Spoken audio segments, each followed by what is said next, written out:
want to show you how to split a piece of content inside Procreate Dreams. You can download this project file by following the instruction in the description box below.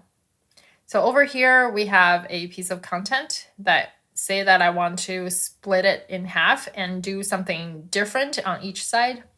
So first I want to make sure I have the time right. So you want to just tap on the timeline to bring out the playhead, and then tap on the playhead icon, which is the clapperboard icon right here, and then tap on edit and just hit split, and that will split your footage in half.